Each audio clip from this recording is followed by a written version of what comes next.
Bom dia, boa tarde, boa noite a todos. Meu nome é Eduardo Larchigua e no episódio de hoje a gente vai questionar algumas coisas como a usura e o circo da modernidade, né? O que seria o circo da modernidade? Seria essa necessidade de ser visto, né? Essa, esse louvor pelo desejo, pelo espetáculo. Eu diria, inclusive, hoje em modernidade, que as pessoas desenvolveram uma sede,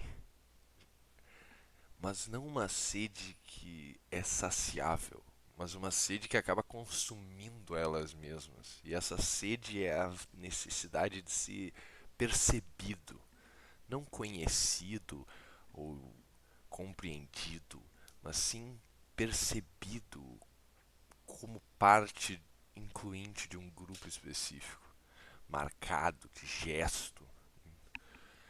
E essa realidade acaba completamente limitando o consenso de individualidade, né? O senso de individualidade. Afinal de contas, o indivíduo que acaba se manifestando no intuito de ser percebido e admitido, ele vai sempre ser resquício daquilo que o grupo espera dele e não daquilo que ele fundamentalmente sente que ele deveria ser. Não é como se o processo de individuação tivesse sendo feito através da própria vontade do indivíduo, mas sim das necessidades econômicas, sociais e psicológicas do grupo que o circunda, entende? E por mais que esse conceito possa parecer algo novo, fundamentalmente ele não é. As redes sociais, o Instagram, o Facebook, o YouTube, eles simplesmente tornaram isso mais evidente, tornaram essa realidade mais clara. Mas esses conceitos estão presentes há muito tempo dentro da mente pensante, assim, digamos, né?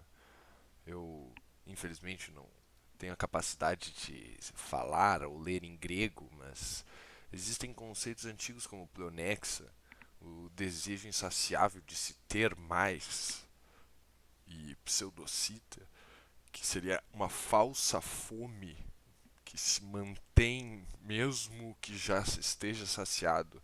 E esses conceitos falam exatamente sobre isso.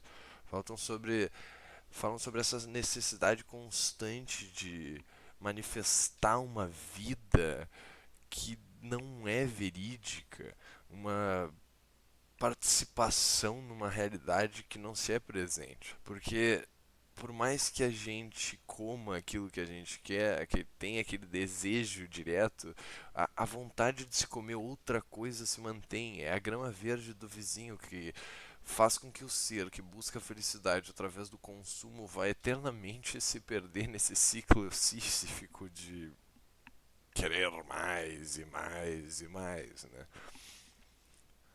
E essa é uma realidade, como eu próprio já citei, muito antiga. Os antigos temiam os deuses do excesso. Atualmente a gente teme o algoritmo. Essa necessidade por atenção, como se isso fosse uma comunhão, quando na prática é muito mais uma competição, né? É a era das telas, a era da atenção, onde a intimidade é uma mera pressuposição, né? O que realmente se tem na prática, no agora, é o consumo direto das coisas. Merton Strain fala muito sobre isso, sobre o show americano, sobre essa motriz que se desenvolve no indivíduo por ocupar o espaço vazio no intuito de se ter tudo aquilo que deseja, sem cor nenhuma, sem brilho, porque o preto é a única cor que se conhece, né? Como se o espetáculo reduzisse a existência, a essência a uma marca específica. No show da vida não existe alma. É como se tudo fosse um canal, um produto. Até a rebeldia do indivíduo é qualitativa e vendável. O indivíduo que diz destrói, que se distancia do comum, acaba caindo e recaindo sobre os mesmos moldes esperados. É como o gótico, que se acha um diferente perante o normativo, mas na prática continua sendo outro desvio de padrão extremamente padrão. É, é como a usura de Pound, onde tudo tem um preço, onde o significado da vida moderna vira moeda e a linguagem acaba desmoronando completamente como consenso e senso de algo objetivo. E por que eu falo da linguagem? Eu falo da linguagem porque nós somos determinados pela nossa linguística. Nós conhecemos até aonde a gente consegue reflexionar. Então é meio óbvio que nós somos limitados pela nossa própria racionalidade, pela nossa própria compreensão.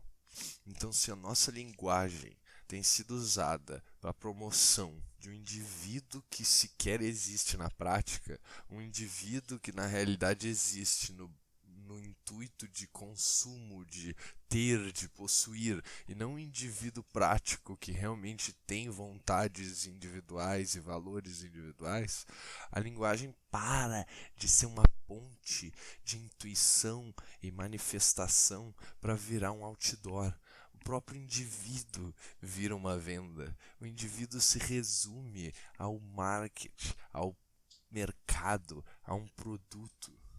A linguagem passa a ser uma venda.